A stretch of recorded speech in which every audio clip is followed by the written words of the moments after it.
అందరికీ నమస్కారము. శ్రీ గురుభ్యో నమః. సావిత్రితో సత్యమార్గమన్ యూట్యూబ్ ఛానల్కు తిరిగి స్వాగతము. మూడో పార్ట్. దీనిలో సంక్రాంతి పండుగ గురించి ముగ్గుల గురించి చెప్పుకుందాము.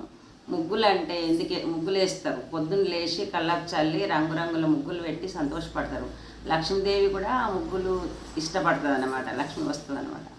అయితే మనం ముగ్గులు వేస్తాం. కలర్ ముగ్గుకు మామూలు ముగ్గుకు తేడా ఉంటుంది. మామూలు ముగ్గేమో సింపుల్గా ఉంటుంది. కలర్ ముగ్గేమో ఎంతో గంభీరంగా కనబడుతుంది. మన జీవితం కూడా ఒక ముగ్గులాగా ఊహిస్తే మామూలు ముగ్గు లాంటిదంటే మామూలు జీవితం అంటే తినుడు, తాగుడు, సంపాదించుకోడు, నిద్రపోడు, పిల్లలు కానుడు ఇంతే అన్నట్టు. ఇలా వచ్చి పశుపక్షాదులు పుట్టినట్టు పుట్టి పశుపక్షాదులు పోయినట్టు పోతారు అన్నమాట. అది మామూలు ముగ్గు లాంటిది అన్నమాట. కలర్ ముగ్గులు అంటే భక్తి, జ్ఞానము, తత్వము, వైరాగ్యము, ముముక్షత్వము, జ్ఞానము ఇలాంటి కళ్ళలు నింపుకున్నటువంటి హృదయమే కలర్ ముగ్గు లాంటిది. మన జీవితము ఆధ్యాత్మిక చింతనతో నిండుకొని ఉన్నటువంటి ఆనందకరమైనటువంటి జీవితమే కలర్ ముగ్గు లాంటిది. ఇది ముగ్గుకు సంబంధించింది. దేంట్లో అయినా మన జీవితాన్ని లెక్క పెట్టుకొని చూసుకోవాలి. ఎలా ఉండాలి మనము, మామూలు జీవితమా, విశేషమైన జీవితమా, అలా లెక్క పెట్టుకోవాలి. తర్వాత పతంగీలు ఎగిరేస్తాము. అయితే పతంగీలు ఎగిరేస్తే ఇప్పుడు రంగురంగుల పతంగీలు అందరూ బాంగ్ల మీదకి ఎక్కువ కిందనో ఎగిరేస్తుంటారు. ఎగిరేస్తుంటే ఆ పతంగీలేమో కలర్ ఉంటాయి, దారం ఏమో ఒకటే కలర్ ఉంటుంది. దారము ఎగిరేసే వాళ్ళ చేతులు ఉంటుంది అన్నమాట దారం. అదేవిధంగా మనము ఇవన్నీ శరీరాలన్నీ పతంగీలు, కలర్ పతంగీలు.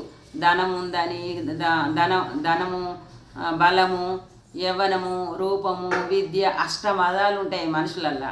నేనే గొప్ప అని ఎగురుతుంటారు.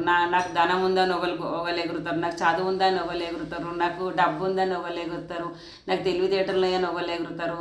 ఈ అష్టమదాలతో నిండుకొని ఉంటారు అనమాట. ఇట్లా ఎగురుతూ ఉంటే మరి వీటికి ఉన్న దారము భగవంతుని చేతిలో ఉంటుంది. ఉచ్ఛ్వాస నిశ్వాసలే మనకు దారం అన్నమాట. ఈ దారం భగవంతుని చేతిలో ఉంటుంది. మరి ఆ దారం ఉన్నంతసేపు ఎగురుతాయి. ఆ దారము ఊసిపోగానే లింకు తెగిపోగానే ఎక్కడో పెంట కుప్పలో ఎక్కడో పడుతుంది. ఎప్పుడైనా పడిపోయేటి. మరి అట్లా కాకుండా నాకు ఈ అష్టమదాలు అణిచిపెట్టి నిష్ఠుడైన వాడే పరమాత్మని చేరగలుగుతాడనమాట. ఈ అష్టమదాలు లేకుండా చేసుకోవాలి. ఎన్ని ఉన్నప్పటికైనా భగవంతుని యొక్క సేవలో నిరాంకారంగా ఉండాలి. అహంకారం లేకుండా ఉండగలగాలి. నేను నాది అనే అహంకారం వదిలేసినప్పుడే అది భగవంతుని చేరుకోగలుగుతారు అనమాట. ఈ దారం ఆయన దగ్గర ఉన్నంతసేపు ఆయన ఇప్పుడు దారం ఇట్లా గుంజినాక దగ్గరకు వస్తుంది, అది పెంట కుప్పల గిట్ట పడదు. అట్లే పరమాత్మని యొక్క దయ ఉన్నంతసేపు, ఆయన చేతులు ఉన్నంతసేపు ఆయన పాదాల కాడికి పోగలుగుతాం. మరి మన ఇష్టం వచ్చిన ఎగిరిన పతంగిలు అన్నీ ఎక్కడ పడతాయో తెలియదు. అలా మనము ఈ ఉచ్ఛ్వాస నిశ్వాస అనే దారము ఆయన చేతిలో ఉంటుంది. కాబట్టి మనం ఎప్పుడైనా అహంకారం లేకుండా అష్టమదాలు అణిచిపెట్టి నిష్ఠపరుడై పరమాత్మ స్వరూపాన్ని చేరిన వాడే గొప్ప జీవితం గలవాడు. ఇలా ఆలోచించాలి పతంగిల కాడ. జై సద్గురు ప్రభు మహారాజ్కి.